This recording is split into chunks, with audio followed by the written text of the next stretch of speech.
Kalau tidak ada berarti tunjuk. Oke. Oke.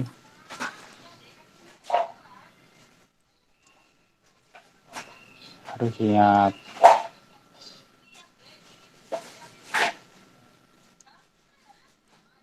Maftuh yuk, maftuh.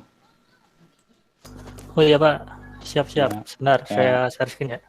Oke.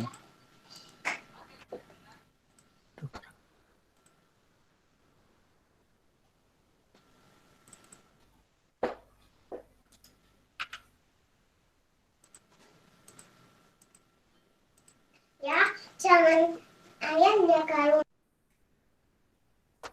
Saya pindah laptop sebentar Pak. Ya.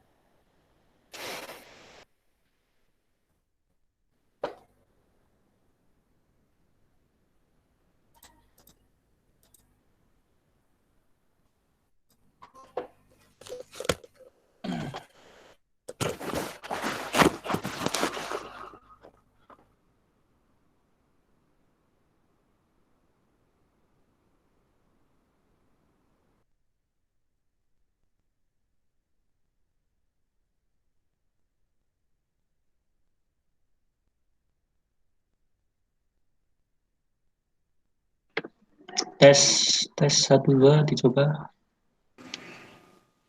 Ya, sudah masuk. Udah masuk suaranya? Oh, Ya.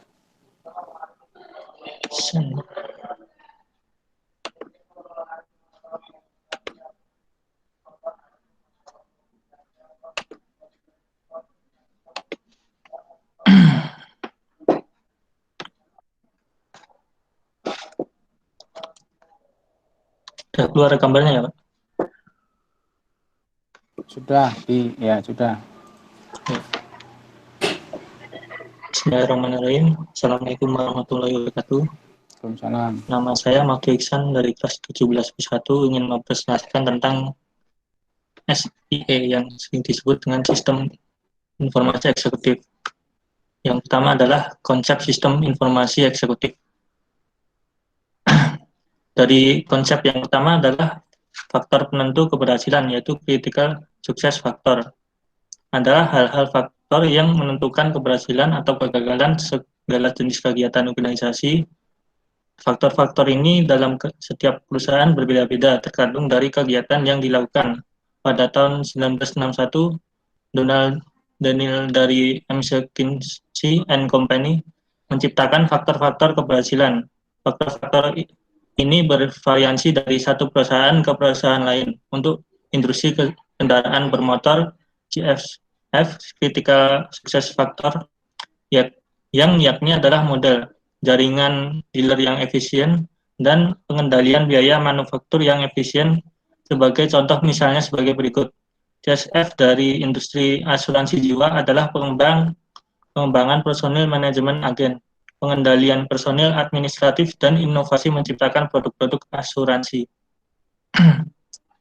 Dan konsep yang kedua adalah manajemen by exception, MBA. Perbandingan antara kinerja yang direncanakan dengan kinerja aktual, sehingga informasi dapat langsung didapat dan digunakan untuk menyelesaikan setiap permasalahan seperti perangkat lunak EIS yang dapat mengidentifikasi perkecualian secara otomatis dan membuatnya diperhatikan oleh eksekutif. Kemudian konsep yang ketiga adalah model mental. Peran utama EIS adalah membuat sintetis atau menyarikan data dan informasi bervolume besar untuk meningkatkan kegunaannya. Pengambilan sari ini disebut penempatan informasi, information conversion, dan menghasilkan suatu gambaran atau model mental dari operasi perusahaan. Dan kemudian yaitu karakteristik teknologi informasi untuk SIA, Sistem Informasi Eksekutif. Yang pertama adalah executive friendly, sesuai dengan keahlian mengoperasikan komputer yang dimiliki oleh kalangan eksekutif, mudah digunakan dan mudah dipelajari. Yang kemudian memungkinkan pengguna untuk mengunduh prosedur atau kembali ke tampilan layar yang diakses sebelumnya. Yang ketiga, memiliki online help. Yang keempat, sesuai dengan kebutuhan eksekutif dalam hal kecepatan. Dan yang kelima adalah graphic oriented dan dapat menampilkan tampilan grafis yang bervariasi sesuai dengan kebutuhan. Dan kemudian di sini ada model AES yang pernah ada di sisi kiri adalah database eksekutif, kemudian saling terintegrasi dengan komputer personal. Kemudian ada permintaan informasi, kemudian komputer personal mengirimkan tampilan informasi. Dan di bawahnya adalah executive workstation lain, yang lain dari apa namanya, kayak request dari perusahaan lain. Dan untuk penjelasannya adalah konfigurasi SIA berbasis komputer. Pada dasarnya meliputi satu komputer personal. Dalam perusahaan PC dihubungkan dengan mainframe komputer personal berfungsi sebagai executive workstation. Konfigurasi perangkat kerasnya mencakup penyimpanan sekunder hard disk yang menyimpan database eksekutif. Database eksekutif data dan informasi yang telah diproses sebelumnya telah diproses oleh komputer sentral. Kemudian eksekutif hanya tinggal melakukan menu pilihan untuk melakukan proses. Sistem untuk memungkinkan pemakaian menggunakan kontak pos elektronik untuk mengakses data dan informasi dari lingkungan. Sudah, Pak. Dari konsep harga model. Sudah selesai? Sudah Iya. selesai? Oke. Ya, ada pertanyaan dari teman-teman yang lain, ada enggak? Ya, mungkin ada Ya, pertanyaan. saya mau tanya Pak. Mas Andi, ya silakan apa enggak Mas Andi? Ya, Mas tadi sudah dijelaskan mengenai SIE ya. Nah, itu menurut Mas Maftu untuk penerapan SIE dalam kehidupan kita itu seperti apa? Yang menyangkut tadi kan ada faktor, kemudian ada manajemen, kemudian ada modelnya. Nah, itu kalau misalkan diterapkan dalam dunia kita, nah itu contohnya seperti apa, Mas? Ya, Iya. gitu aja. Kalau contoh biasanya di perusahaan-perusahaan, contoh kasus. SIE itu hanya bisa diterapkan di perusahaan yang berkembang. Jadi penggunanya adalah eksekutif. Jadi bukan apa namanya? Bukan ini ya. Jadi memang khusus. Jadi sistem informasi eksekutif itu memang sistem khusus untuk bagian eksekutif atau manajemen tingkat atas. Artinya di situ coba dilihat di gambar di situ model ACE bahwa di situ ada database eksekutif. Itu posisi di atas. Bahwa sistem informasi eksekutif itu posisi di atas. Nah, di tengahnya di situ adalah database yang ada di perusahaan. Nah, misalkan database personalia atau sistem informasi manajemen personalia, sistem informasi manajemen keuangan, sistem informasi manajemen pemasaran, penjualan dan seterusnya berada di tengah di situ. Kemudian selain di situ kan eksekutif itu juga membutuhkan database yang berasal dari luar. Nah, di situ ada informasi dan data eksternal. Nah, ini semua yang mendukung dari implementasi eksekutif. Artinya apa? Artinya bahwa eksekutif atau sistem informasi eksekutif itu bisa diimplementasikan kalau di bawahnya itu sudah berjalan dengan baik dulu ya. Jadi sistem informasi manajemen yang ada di perusahaan itu sudah berjalan dengan baik dan database eksternal itu bisa mendukung dari berjalannya perusahaan sehingga nanti bisa disusun atau diimplementasikan sistem informasi eksekutif. Itu jadi belum tentu semua perusahaan bisa mengimplementasikan sistem informasi eksekutif. Artinya hanya perusahaan-perusahaan yang memang sistem informasi manajemennya itu sudah beres dulu di dalam perusahaan tersebut. Karena sumber informasi atau sumber data dari sistem informasi eksekutif itu sumbernya dari data internal, yaitu dari database yang ada di perusahaan itu ya, dari sistem informasi manajemen yang ada di perusahaan itu, dan data atau informasi yang sumbernya dari lingkungan perusahaan atau eksternal perusahaan. Itu kira-kira Mas. Memang berarti itu nggak sembarangan ya Pak Eko ya? Tidak, Jadi tidak, ya. udah menyangkup luas gitu Pak ya untuk Betul. sistemnya. Contohnya misalkan rumah sakit, misalkan anggap itu rumah sakit. Ya kalau Iya. rumah sakit ingin mengimplementasikan sistem informasi eksekutif yang nanti bisa digunakan oleh direktur utama dalam rumah sakit, itu kan keinginan teratas, tertinggi. Iya. Artinya berarti rumah sakit itu sistem informasi manajemen di rumah sakit itu semua harus sudah beres dulu. Informasi manajemen rumah sakitnya, manajemen personalianya, manajemen apalagi ya kalau di rumah sakit itu saya kurang tahu itu manajemen rumah sakit, personalia, Ya, mungkin sampai keuangan, parkir dan ya lain-lain ya Pak ya. semua harus Jadi harus lengkap. saling terintegrasi gitu ya, Pak? Iya betul, karena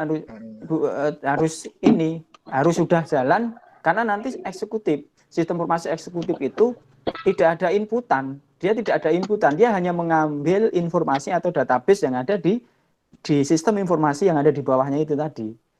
Ya tadi kalau sistem informasi rumah sakit ya sistem informasi manajemen rumah sakitnya, sistem informasi SDM-nya, sistem informasi keuangannya, itu semua informasi atau data itu diambil sebagai inputan di sistem informasi eksekutif itu. Sebenarnya nanti diproyeksikan atau ditampilkan dalam bentuk tren ya, di grafik atau apa gitu sebagai sumber analisis bagi seorang eksekutif pada waktu mereka ingin melakukan pengambilan keputusan atau perencanaan strategis. Begitu, Mas.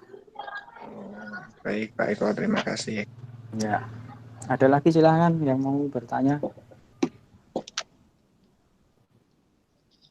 Saya mau tanya, Mas. Ya, siap. Mas Abdul Rahim, silahkan. Ya. Itu kan di model AIS itu kan data eksekutif sambungannya ke komputer personal. Nah, itu apakah satu komputer itu punya satu database tersendiri atau mungkin punya database eksekutif yang nanti para seorang eksekutif itu nanti mengambil datanya di database eksekutif tersebut gitu. Jadi database eksekutif itu terpusat atau memang satu PC itu punya satu database tersendiri? Silakan Mas Mahfud. Oh, saya, Pak? Iya, no. Siap. Oke, siap. Kan ini database eksekutif. Database eksekutif itu hanya menampilkan, jadi permintaan informasi contohnya seandainya kan kita memiliki database perusahaan, terus kotak surat elektronik dan Suaranya koleksi. putus-putus ya kayaknya. Atau di tempat saya ya?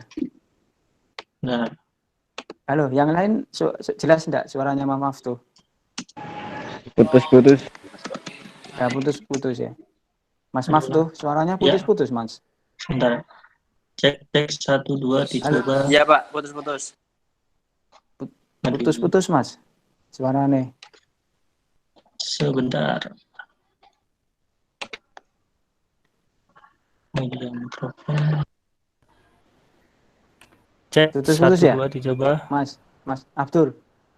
Sudah Punya lancar? saya lumayan jelas sih, Pak. Ya. Coba Mas tuh. Kan contohnya kita memiliki yang sudah dalam sebuah perusahaan memiliki database eksekutif. Nah, komputer personal itu seperti apa ya? Kayaknya Kan ini ada permintaan. Sinyal ini. Cek di sana Mas Abdul, lancar atau patah-patah? Lancar, punya saya lancar sih, Mas. Lancar. Nanti sinyalnya. Jadi kan kita sudah memiliki sebuah database yang namanya database eksekutif yang dimana hanya untuk menampilkan saja. Nah, komputer personal ini berfungsi seperti contohnya API, Mas. Jadi kan contohnya komputer personal ada yang dari orang lain meminta informasi. Nah, jadi get informasi dari komputer personal yang dimana udah di komputer personal, kemudian setelah meminta informasi apa saja, kemudian ditampilkan informasi apa saja dari permintaan informasi dari luar. Jadi database eksekutif itu udah jadi database yang sudah terstruktur dari seperti perusahaan. Contohnya nggak ada inputan, jadi cuma ada view saja, seperti kayak kalau ini fungsinya seperti seperti API. Nah, di sini kalau di bawah ini adalah aplikasi-aplikasi yang sudah kita gunakan dalam sebuah perusahaan. Contohnya kalau ada database perusahaan, terus ada kotak surat elektronik dan koleksi yang lainnya. Nah, dan ini menyediakan informasi perusahaan. Nah, di sini itu akan mengirimkan ke komputer personal yang dimana akan diolah ke database eksekutif. Nah, database eksekutif ini berfungsi untuk apa saja yang akan ditampilkan di dalam permintaan informasi atau tampilan informasi yang akan digunakan gitu. Kalau dari yang saya baca-baca seperti itu. Mungkin ada salah atau benar, Pak dosen. Baik. Ya, Mas Abdul Rahim. Ya, Pak. Jadi di situ itu ada database eksekutif itu memang penggambarannya seperti itu. Itu artinya bukan hanya satu komputer satu database, tidak. Database itu sendiri ya. Database itu berdiri sendiri. Komputer personal itu hanya digunakan oleh oleh eksekutif untuk mengakses database itu. Jadi aplikasi sistem informasi eksekutifnya itu dipasang di personal komputer. Dan Ya, Pak. sistem informasi eksekutif itu tidak hanya dipasang di dalam satu sistem, karena nanti pada waktu membangun satu sistem informasi eksekutif harus disesuaikan dengan kebutuhan seorang eksekutif. Mengingat seorang eksekutif adalah mereka jam terbangnya tinggi, tidak selalu berada di kantor, artinya sistem itu tidak hanya bisa dipasang di satu personal saja, mungkin bisa diakses melalui device yang lain, melalui mobile phone atau Android dan seterusnya. Mestinya harus seperti itu. Hanya database itu terpusat. Database eksekutif itu terpusat, nanti bisa diakses melalui personal komputer, bisa diakses melalui mobile phone oleh eksekutif gitu. Itu Mas. Oke.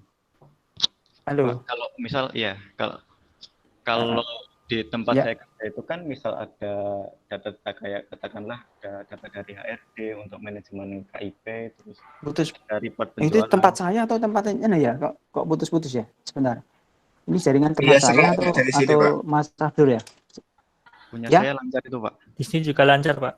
Sepertinya. Oh, apa punya saya mungkin ya. Bentar. Coba Mas Abdul, halo. Iya, Pak. Kalau contoh ya, Pak, di tempat saya kerja itu ada data karyawan, terus ada data penjualan, pembelian. Lah itu kan terus ditarik reportnya. Untuk kemudian disimpan mungkin di dalam tabel atau di dalam view tersendiri. Terus di tabel tersebut cuma dinampilkan sebagai reportnya. Jadi misal report penjualan untuk karyawan ini, terus pembelian di karyawan ini, lah itu apakah juga udah termasuk ke sistem informasi eksekutif, Pak? Belum Mas. Belum. Jadi sistem informasi eksekutif itu menyeluruh Mas, informasinya menyeluruh. Jadi bukan hanya informasi penjualannya saja, informasi pemasaran saja, tapi menyeluruh. Harus bisa menampilkan informasi-informasi mengenai penjualan, personalia, keuangan. Itu loh Mas, coba dilihat di bawah itu, di gambar itu, model itu kan di tengah. Jadi kalau yang Anda bicarakan tadi, itu sistem itu berada di tengah, di posisi di bawah itu. Yang ada database perusahaan, itu ada database, tadi ada sistem informasi penjualan atau pemasaran, sistem informasi manajemen personalia atau SDM, nah itu berada di situ semua. Kemudian eksekutif, sistem informasi eksekutif itu dibangun, nanti inputan database-nya itu dia hanya mengambil data-data yang berada di dalam database perusahaan tadi, yang ada database personalia, penjualan atau pemasaran, produksi misalkan atau manufaktur, kemudian keuangan, itu diambil informasi datanya, kemudian dianalisis ya oleh sistem, nanti akan menghasilkan, diproyeksikan ya, hasil analisis diproyeksikan dalam bentuk tampilan-tampilan grafik misalkan atau tren-tren ya yang sesuai dengan kebutuhan dari seorang eksekutif itu. Jadi kalau tadi informasi mengenai penjualan itu belum sistem informasi eksekutif. Karena dia hanya membantu bagian penjualan saja atau manajer penjualan. Nah, atau kalau personalia misalkan mengenai sistem informasi manajemen personalia mengenai personalia itu berarti kan kaitannya dengan SDM. Itu hanya membantu untuk manajer personalia atau SDM. Tetapi kalau eksekutif itu harus membantu eksekutif. Eksekutif harus tahu semuanya, baik mengenai personalia, baik mengenai keuangan, baik mengenai apalagi produksi, misalkan kalau perusahaan di bidang manufaktur atau produksi dan seterusnya. Itu Mas. Oh iya Pak. Berarti itu ya Pak ya, bisa kayak gabungan sistem antar sistem gitu ya Pak ya? Ya. Jadi data bukan sistem. Dia eksekutif itu hanya mengambil data dari masing-masing sistem informasi yang ada di dalam perusahaan itu. Kemudian setelah data itu diambil, kemudian diproyeksikan oleh sistem informasi eksekutif. Nah, sistem informasi eksekutif itu yang akan memproyeksikan data-data yang telah diambil dan disimpan di database eksekutif itu. Nanti diproyeksikan sesuai dengan kebutuhan dari seorang eksekutif yang nanti akan bisa dimanfaatkan untuk pengambilan keputusan. Begitu, Mas. Iya, Pak. Ya. Yang lain? Mau tanya Pak, saya Ya. Helmi Silakan. Ya. Menanya untuk SIE ini atau sistem informasi eksekutif ini dibuatnya waktu apa gitu loh Pak? Maksudnya persyaratan untuk membuat SIE ini seperti apa? Apakah ketika kita membuat suatu perusahaan itu harus ada SIE-nya atau seperti apa gitu Pak? Maksudnya kayak apakah perusahaan-perusahaan kecil kayak startup kayak gitu SIE ini juga dibutuhkan gitu Pak? Gitu. Makasih Pak. Ya, artinya SIE itu diimplementasikan seperti tadi katakan kalau sistem informasi di dalam perusahaan itu atau sistem informasi manajemen dalam perusahaan itu sudah berjalan dengan benar dengan baik, itu baru bisa diimplementasikan. Itu mengenai mau mengimplementasikan atau tidak, yaitu sesuai dengan keputusan eksekutif pimpinan tertinggi. Ya, biasanya memang itu perusahaan-perusahaan yang di situ memang tingkatan manajemennya sudah jalan, ya. Artinya kan tingkatan manajemen kalau di dalam suatu perusahaan itu ada 3. Manajemen lini pertama, yaitu manajemen paling bawah, yaitu manajemen yang berhubungan langsung dengan pegawai, non manajerial. Nah, itu biasanya di situ ada terdiri dari sub-sistem yang kecil, ya. Seperti misalkan sistem persensi atau sistem informasi persensi, sistem informasi shift informasi gaji misalkan. Nah, itu kan berada di lini pertama, yaitu yang berhubungan secara langsung dengan berhubungan langsung dengan pegawai non manajerial. Kemudian di atasnya ada manajemen menengah, manajemen tingkat kedua yaitu manajemen menengah. Nah, itu biasanya dia sudah dibagi sub bagian, ada manajer personalia, manajer keuangan, manajer misalkan produksi kalau bergerak di bidang produksi dan seterusnya. Nah, itu tadi yang di manajemen menengah. Nah, itu di situ ada sistem informasinya, yaitu sistem informasi manajemen. Misalkan tadi kalau di lini pertama ada shift, ada sistem informasi shift, sistem informasi gaji. Nah, itu merupakan subsistem dari sistem informasi manajemen personalia atau SDM. Gitu ya, yang berada di manajemen menengah. Ya. Kemudian baru nanti sistem informasi eksekutif bisa diimplementasikan kalau kedua manajemen ini, baik manajemen menengah dan manajemen lini pertama, itu sistemnya sudah berjalan dengan baik. Baru nanti bisa diimplementasikan dari sistem informasi eksekutif. Ya, artinya kalau memang perusahaannya sudah tingkatan manajemennya ini bagus seperti ini, ya bisa diimplementasikan. Tapi kalau perusahaan hanya tidak ada manajemennya, itu tidak ada manajemen pertama, manajemen menengah, itu tidak ada, hanya misalkan perusahaan yang kecil ya, hanya tidak ya ditangani sendiri gitu ya, pimpinannya ya wis pimpinan wis ngatasi semua misalkan, itu ya tidak perlu. Artinya ini perusahaan-perusahaan yang memang berkembang di situ, yang memang harus seorang eksekutif itu perlu dukungan data dari berbagai berbagai dari manajemen atau bagian. Selain itu juga data eksternal perusahaan atau lingkungan perusahaan itu juga dibutuhkan. Itu Mas, jadi ya tidak semua perusahaan bisa mengimplementasikan sistem informasi eksekutif ini, Mas.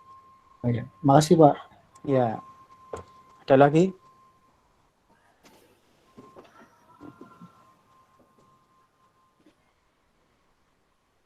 Ada lagi yang mau tanya?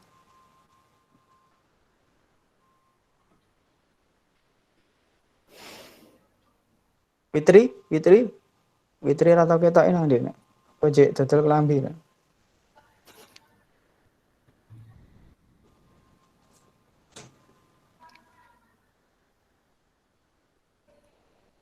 Ada lagi enggak nih? Mungkin cukup Pak. Cukup ya, atau ada yang ini beda, maksudnya tugasnya itu beda, bisa ditampilkan tuh. Saya stop ya Pak. Ya, di stop. Ada yang beda, ada yang mau menampilkan tugasnya.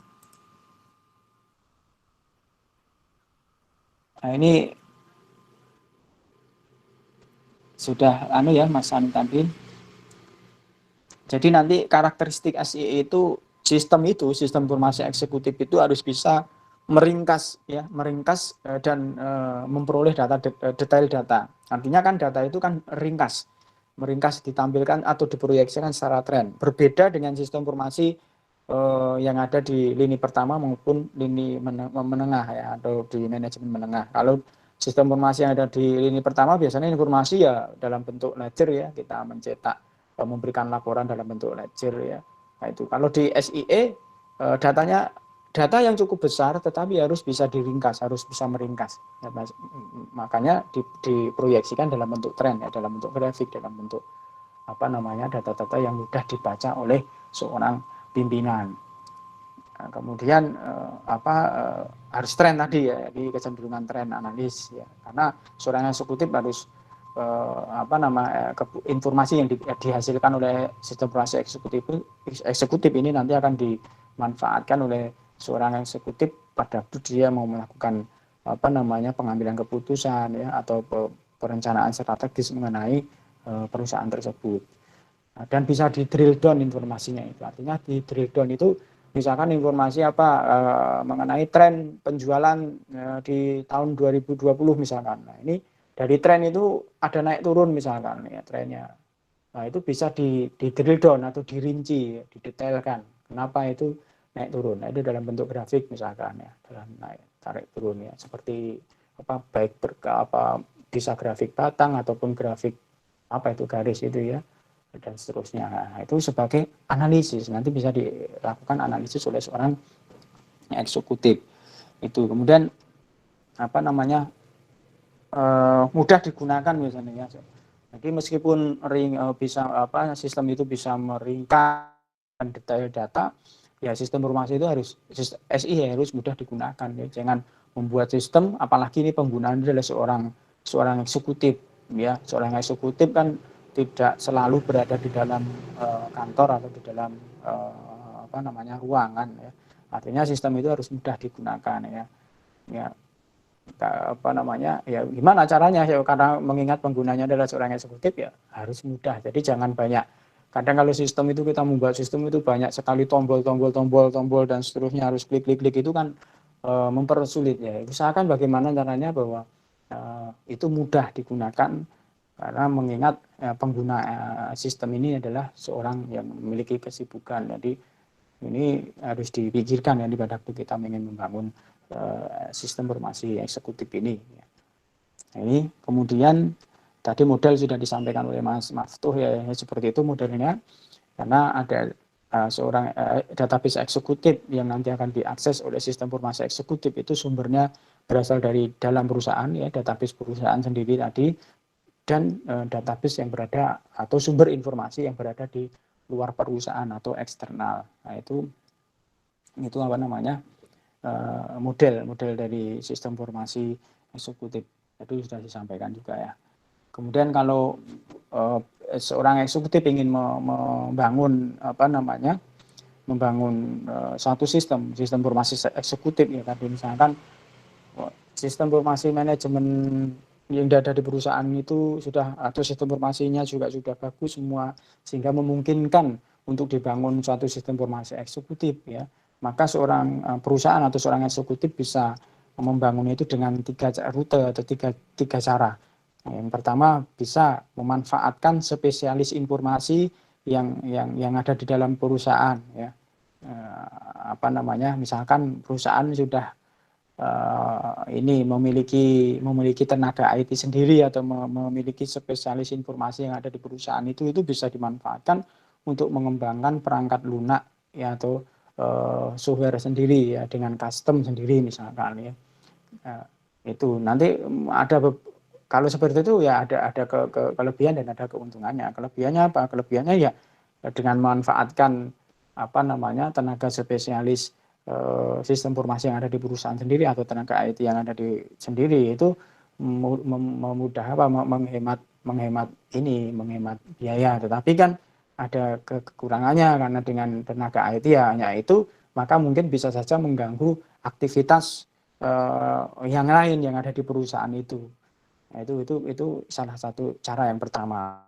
Bisa dipilih sendiri apakah memang mau menggunakan tenaga IT atau spesialis sistem informasi yang ada di perusahaan sendiri untuk mengembangkan perangkat lunak itu, atau yang kedua eksekutif bisa membeli atau menggunakan perangkat lunak perangkat lunak produktivitas perorangan yang sudah dibuat, yang software jadi ya, ada software jadi yang sudah dibuat oleh software house misalkan, atau apapun yang mereka biasa menjual software. Nah, itu bisa memanfaatkan itu. Jadi artinya membuat software jadi. Nah, itu juga ada kelebihan dan kekurangannya. Kelebihannya apa? Kelebihannya langsung bisa dipakai ya, siap pakai ya. Tetapi kelemahannya mungkin bisa jadi sistem yang itu tidak sesuai dengan kondisi yang ada di perusahaan kita.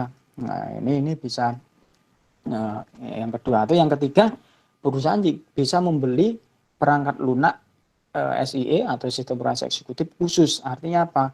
Ya spesialis AI software. Artinya membeli tetapi sesuai dengan kebutuhan. Artinya berarti membeli tetapi nanti yang software house atau yang pihak ketiga yang akan membuat software AI kita itu harus sesuai dengan kebutuhan yang kita inginkan. Nah, biasanya yang paling banyak dilakukan yang ketiga ini, pilihan yang ketiga, yaitu membeli tetapi sesuai dengan kebutuhan.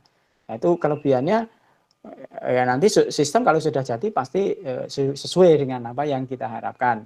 Kelemahannya prosesnya lama. Ya, karena apa? Ya, karena tenaga dari luar ya, atau personelnya dari luar yang akan mengembangkan, kan berarti harus perlu survei dulu ya, menganalisis data yang ada di perusahaan kita, atau menganalisis sistem yang sudah berjalan di tempat kita itu seperti apa, karena nanti SIE itu akan mengakses sistem informasi atau data yang ada di dalam sistem informasi yang ada di perusahaan kita. Nah, itu membutuhkan waktu ya. Ini tapi biasanya yang paling banyak dipilih itu yang ketiga ini ya, selain tadi yang pertama juga boleh saja, bisa saja, tapi hanya nanti kalau memanfaatkan tenaga spesialis atau tenaga IT yang ada di perusahaan, kalau dia mau mengembangkan, dia sudah tahu, sudah paham kondisi perusahaannya, sudah tahu sistem yang ada, tetapi kan bisa saja mengganggu aktivitas yang lain, karena nanti jangan-jangan dia fokus mengembangkan, tetapi sistem yang lain, kondisi sistem yang lain tidak terpantau, misalkan seperti itu, jadi bisa mengganggu. Nah, itu biasanya perusahaan memikirkan itu. Atau yang kedua tadi, kalau membeli perangkat lunak jadi tapi belum tentu sesuai dengan apa yang diharapkan oleh perusahaan itu. Ya, biasanya yang dipilih yang ketiga ini ya, dengan membeli perangkat lunak atau software khusus sesuai dengan yang diinginkan ya. Hanya prosesnya membutuhkan waktu ya. Itu kira-kira itu Mas, Mbak. Oke, untuk hari ini mungkin cukup ya, Mas Maftu saja yang presentasi, karena yang lain enggak ditawari suruh enggak mau yang sama ya, Pak. Jadi minggu depan beda tugasnya. Minggu depan Anda cari materi atau tema, habis ini juga saya upload di learning ya mengenai itu. Tugasnya adalah cari materi mengenai apa perbedaan sistem informasi manajemen, kemudian dengan sistem pendukung keputusan, dan sistem informasi eksekutif. Jadi dibuat dalam bentuk PPT, nanti dipresentasikan besok minggu depan. Itu ya. Bisa Pak diulang, Eko. Pak? Ya. Bisa dong. Ya, habis ini saya share di e-learning ya. Ininya ya. Ya, habis saya share di e-learning. Dan jangan lupa absen di e-learning ya, karena kemarin saya katakan bahwa nanti harus masuk ke enroll semangat kuliah, ternyata sudah tidak bisa itu ya, sudah e-learningnya sudah tidak bisa memanfaatkan fasilitas itu, sehingga nanti untuk hari ini dan seterusnya nanti di situ ada presensi, berarti silahkan nanti di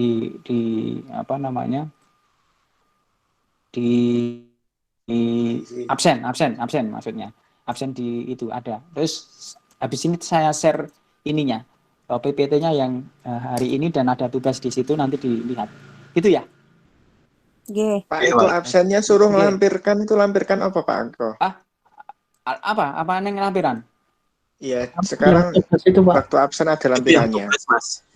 Hmm? Absennya pakai Oh, itu Absennya tugas ya, Pak? Oh, ada. ngapunten. ada Oh, itu iya, iya. absennya di situ di e-learning ya. Presensi kuliah di situ. Oh, untuk tugas itu yang PPT kemarin atau? Ya, tugas pengumpulan tugas PPT yang kemarin yang hari ini dipresentasikan itu loh. Oh Itu iya, Pak. semua wajib mengumpulkan. Semua Iya. wajib mengumpulkan. Ya. Pak Eko Kemudian yang ngapunten. ya, nggih. Kemarin kan saya belum enroll. Di approve-nya Apa? baru ini setelah jadwal Halo? jenengan. Jadi saya nggak paham Sebentar, untuk sebentar, tugasnya sebentar. yang kemarin. Heeh. Heeh. Nah, tugasnya yang kemarin apa, Pak Eko? Sebentar. Diulang Mas. Ini tempat saya Kak. Anu ini putus-putus.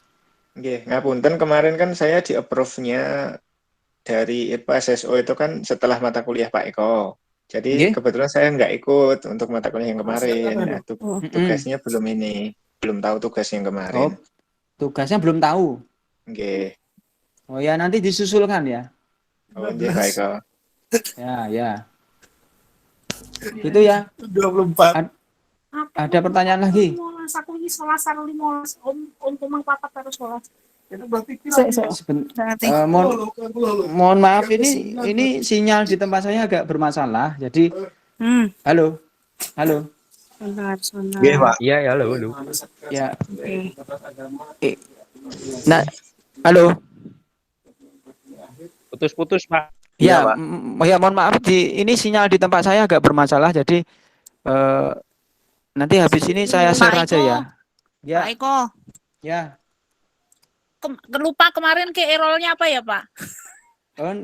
Sekarang nggak usah pakai enroll ke, langsung lewat anu aja, lewat SSO nanti bisa masuk. Tapi nanti harus ngisi presensi di e-learning ya. Kan di situ sudah ada presensi kuliah. Berarti PPT-nya langsung di-upload aja Pak? Ya, diupload di situ, di situ. Nggih. Bayar skripsinya lewat bank, bayar skripsi data kok otomatis wes. Bayar ya lewat bank, diikuti itu petunjuknya membayar itu loh. Kemarin kan wis tak share itu toh video itu ya video nih kan lo, video caranya bayar kan lo, apa bayar no Andi ngono. Lewat kantin, Pak. Rekeningku, Pak. Gitu ya. Iya, Pak. Oke, baik. Nanti Pak Eko. habis ini saya share anunya apa untuk pertemuan hari ini dan tugasnya minggu depan karena ini kayaknya sinyal di tempat saya agak masalah ini. Baik, itu terima kasih atas kehadirannya. Saya akhiri. Assalamualaikum warahmatullahi wabarakatuh. Waalaikumsalam warahmatullahi wabarakatuh. Makasih Pak Eko. Terima kasih, Pak. Sama-sama.